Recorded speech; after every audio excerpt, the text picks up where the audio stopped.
కొత్తగా చీరలు తీసుకున్నప్పుడు ఇలాంటి బాక్సెస్ అయితే వస్తుంటాయి కదా, వీటితో ఒక మంచి హోమ్ డెకర్ ఐడియా అయితే చూపిస్తాను చూడండి. ఇలా అట్ట బాక్స్ పైన ఎగురుతున్న పక్షిలాగా ఇలా ఒకటి చూడండి, ఒక ఫేస్ ఈ పక్క ఉంటే ఇంకొకటి ఇలా ఆపోజిట్ గా మార్క్ చేసేసుకొని కట్ చేసుకుంటున్నాను.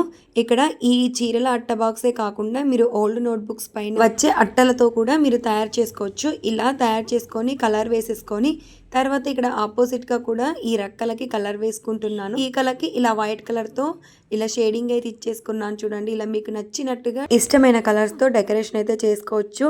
ఇలా నేను కొన్ని డిఫరెంట్ కలర్స్ తో తయారు చేసుకున్నాను. అలాగే ఇలా పాంపామ్స్ కూడా యూజ్ చేశాను. ఇలా దారానికి హ్యాంగింగ్ ఎక్కించేసుకొని చూడండి, ఇలా ఉల్టా పెట్టేసి ఒక టేప్ తో అతికించేసుకొని ఇలా మధ్యలో పాంపామ్ బాల్స్ ఇలా ఆపోజిట్ గా పెట్టేసుకొని రివర్స్ లో జాయిన్ చేసుకుంటే సరిపోతుంది. ఇలాగే సేమ్ ప్రాసెస్ లో అన్నింటినీ జాయిన్ చేసుకొని ఇలా 2 హ్యాంగింగ్స్ అయితే తయారు చేసుకొని ఇలా సైడ్ డోర్ హ్యాంగింగ్ లాగా సెట్ చేసుకున్నాను. నచ్చితే లైక్ చేసి ఇలాంటి మరిన్ని హోమ్ డెకర్ ఐడియాస్ కోసం సబ్స్క్రైబ్ చేసుకోండి.